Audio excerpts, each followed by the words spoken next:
हरिओम प्रिय दर्शकों, यदि आपकी वृश्चिक राशि या वृश्चिक लग्न है तो इस वीडियो को पूरे ध्यान से देखिएगा, समझिएगा।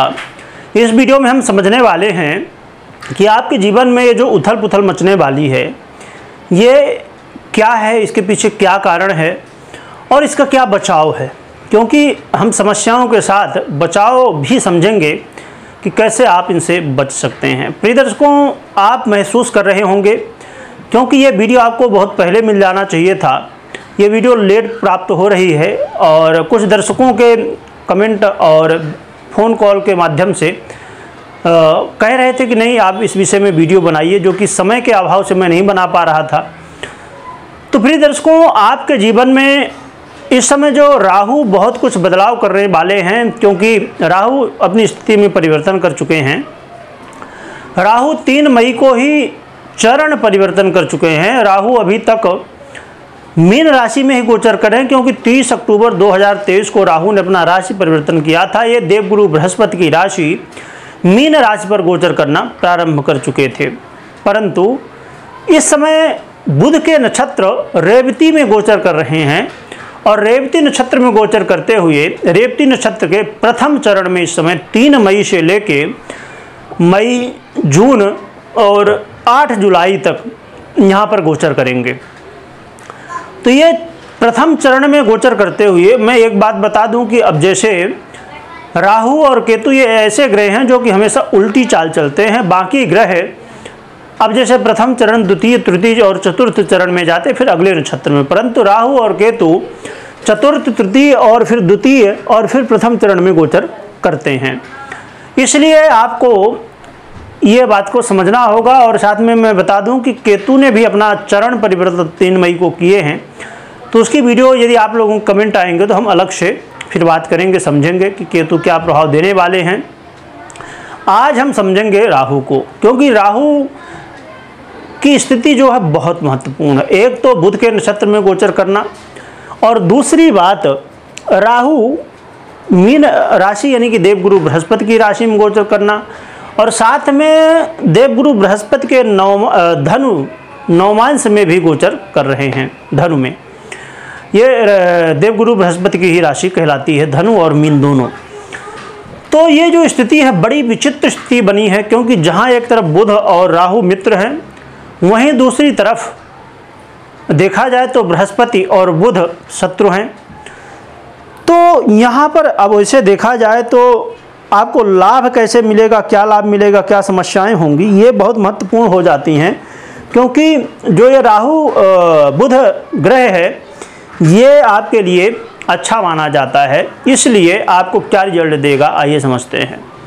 प्रिय दर्शकों, इस समय आपके जीवन में जो आप महसूस कर रहे थे कि बहुत मेहनत करने के बाद भी किस्मत साथ नहीं दे रही थी, इस समय आप देख रहे थे कि आप कितनी भी मेहनत कर लें, कितनी भी कोशिश कर लें, परंतु आपको इस समय जो रिजल्ट मिलना चाहिए, यानी कि जो आप कर्म कर रहे हैं उसके अनुसार जो फल मिलना चाहिए वो आपको प्राप्त नहीं हो पा रहा था।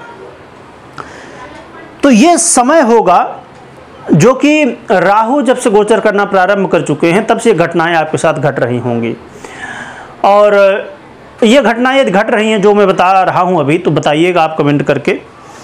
साथ में आपके आय के मार्ग, जो धन आगमन के मार्ग थे उनमें बाधाएं, उनमें समस्याएं, धन आने के सभी रास्ते बंद हो गए थे या तो बहुत कम हो गए थे पहले से। इसके अलावा बहुत सारी आपकी इच्छाएं खत्म हो गई और बहुत सारी रोग बाधाएं आए दिन छोटी छोटी बनी रहीं। साथ में आपके ऊपर सबसे बड़ा तनाव, यानी कि तनाव की स्थिति बनी रही, मानसिक तनाव, मानसिक टेंशन हमेशा इस समय राहु जब से आए तो यहाँ बढ़ाते रहे। परंतु यहाँ पर एक चीज़ समझने की बात है कि अब बदलाव क्या होगा।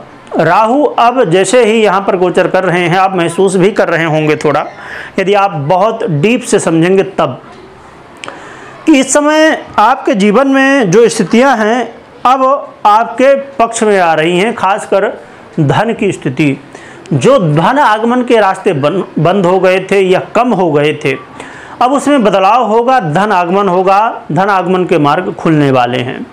इस समय जो रोग बाधाओं से आप घिरे हुए थे उसमें कमी आएगी। साथ में आपकी जो इच्छाएं थी, आपके जो ड्रीम थे वो पूरे नहीं हो पा रहे थे किसी भी कारणवश, तो इस समय आपके वो ड्रीम पुनः पूर्ति की ओर, सफलता की ओर बढ़ेंगे। इसके अलावा आपके जीवन में यदि आप गुप्त धन प्राप्त करना चाहते हैं या आप रिसर्च वर्क करते हैं या कोई भी काम कर रहे हैं, बहुत लग्न के साथ कर रहे हैं, तो वहाँ पर अब आपको सफलताएं प्राप्त होने वाली हैं।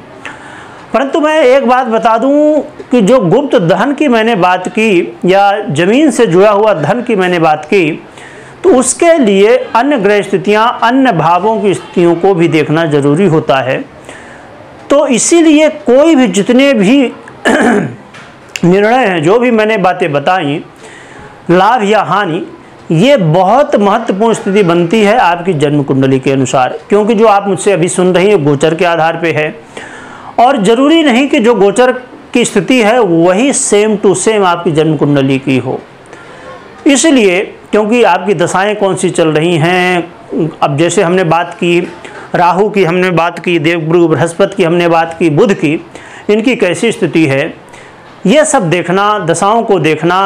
अब जो यदि आप चाहते हैं कि नहीं मुझे और डीप में जाना है, तो अब जो ग्रह है वो किस नक्षत्र में है, किस नक्षत्र के किस चरण में है, किससे क्या संबंध बना रहा है, या आप और भी गहराई में जाना चाहते हैं तो भाव का विश्लेषण करिए, फिर कारक तत्वों का विश्लेषण करिए, ग्रहों का विश्लेषण करिए, राशियों का विश्लेषण करिए। ऐसी बहुत सारी महत्वपूर्ण बातें होती हैं कि जो कि हमें देखने के बाद ही हम कोई निर्णय ले पाते हैं।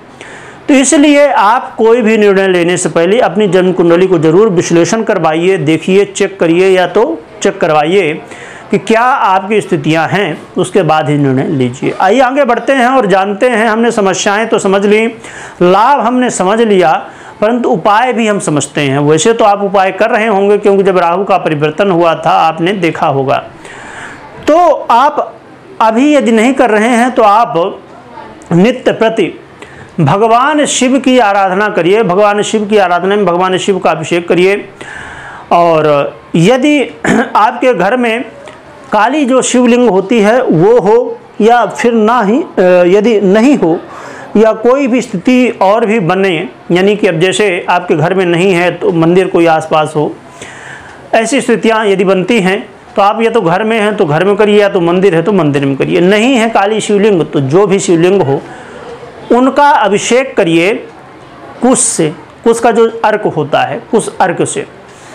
तो कुश आप समझ पा रहे होंगे, कुशा भी बोलते हैं या कुश बोलते हैं, जो पूजा में यूज होते, एक चारा की तरह, ये दुर्वा नहीं, कुश होता है, पवित्र करने के लिए पंडित जी उपयोग करते हैं। तो उसे आप कुश अर्क बना लें उससे, और फिर आप जो है तो ये उपाय कर सकते हैं, भगवान शिव को चढ़ाइए। इससे आपके जीवन में जो समस्याएं हैं, और ख़ासकर पूजन में वैसे तो नॉर्मली है, लोग चढ़ाते ही हैं, पर फिर भी विशेष रूप से मैं ध्यान दिला दूं कि भगवान शिव की जब सेवा करेंगे उसमें बेल पत्र जरूर आपको चढ़ाना है, और यदि उसमें राम राम लिख के चढ़ा सके तो और भी अच्छा कहलाएगा। तो ये उपाय आप कर सकते हैं। बाकी आपको अपनी स्थितियों को भी देखना है, अपने कर्मों को भी देखना है, अपने परिस्थितियों को भी देखना है, क्योंकि प्रिय दर्शकों, जैसे हमने बात की वृश्चिक की, तो वृश्चिक चाहे लग्न हो आपकी या राशि हो तो लाखों करोड़ों लोग होते हैं एक ही राशि, एक ही लग्न के। तो ज़रूरी नहीं कि हर एक व्यक्ति के जीवन में सेम स्थिति हो, इसलिए अपनी स्थितियों को देखते हुए, अपनी जन्म कुंडली को, दशाओं को देखते हुए निर्णय आपको लेना चाहिए। वीडियो देखने के लिए बहुत बहुत धन्यवाद।